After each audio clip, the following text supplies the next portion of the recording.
Collector કચેરી ખાતે રત્ન કલાકારો દ્વારા આવેદનપત્ર આપવામાં આવ્યું હતું। મળતી માહિતી મુજબ રત્ન કલાકારોના બાળકો માટે સરકાર દ્વારા શિક્ષણ સહાય યોજના જાહેર કરી હતી, જેમાં અંદાજિત 26,000 ફોર્મ બાળકોના નામ મંજૂર થતા રત્ન કલાકારોમાં રોષ જોવા મળ્યો હતો। ફોર્મ સ્વીકારવામાં આવે તેવી રત્ન કલાકારોની માંગણીઓ કરવામાં આવી છે।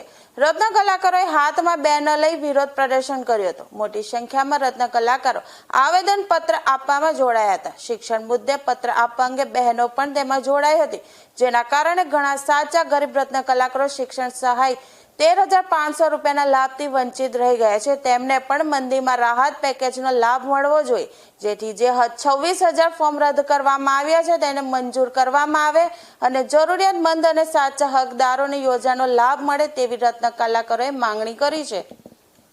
ગુજરાત સરકાર દ્વારા જે રત્ન કલાકારોના બાળકો માટે શિક્ષણ રાહત પેકેજની જાહેરાત કરવામાં આવી હતી, મેક્સિમમ 13,500, એમાં 74,000 કરતા વધારે રત્ન કલાકારોએ સુરતમાં ફોર્મ ભર્યા હતા। એમાંથી 47,000 રત્ન કલાકારોના 50,000 ફોર્મ પાસ કરવામાં આવ્યા છે। 26,000 ફોર્મને નાની ભૂલના કારણે રિજેક્ટ કરવામાં આવ્યા છે। તો એ 26,000 ફોર્મને ફરીથી પાસ કરવામાં આવે, તમામ રત્ન કલાકારોને એનો લાભ દેવામાં આવે, કારણ કે આ 26,000માં એવા લોકો છે કે જે ભાડે રહે છે, પોતાના ઘરનું મકાન નથી, ઘરના ઈએમઆઈ ભરે છે, ઘરના બજેટ ખોરવાઈ ગયા, એટલે મહિલાઓ પણ અમારી સાથે છે, અમુક પરિવાર સાથે રજૂઆત કરવા આવ્યા છે।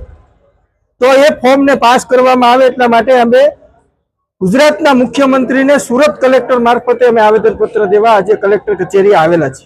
વાત કરીએ તો કેટલા સમયની લડત પછીનું એક આ સરકારે આપ્યું મોટી ઇન્ડસ્ટ્રીઝ માટે નાની જાહેરાત કહી શકાય। આ 3 વર્ષની લડત માટે 13,500 જે સહાય આપી હતી, સતત રત્ન કલાકારો અને ડાયમંડ વર્કર યુનિયન 3 વર્ષની સીધી લડત લડી, ત્યાર પછી આ એક નાની જાહેરાત થઈ। એમાં પણ 26,000 અરજીઓ રિજેક્ટ કરવામાં આવી। ખૂબ દુઃખની વાત છે, સરકારે સમજી જવું જોઈએ। ડિસેમ્બર જાન્યુઆરીમાં ઇલેક્શન આવે છે અને આવા રત્ન કલાકારો છે કે જે સમગ્ર ગુજરાતમાં વર્ચસ્વ ધરાવે છે। 26,000 ફોર્મ જો નપાસ કરવામાં આવશે તો એનો ઇફેક્ટ કઈ જગ્યાએ પડશે એ તો એમને ખબર જ છે।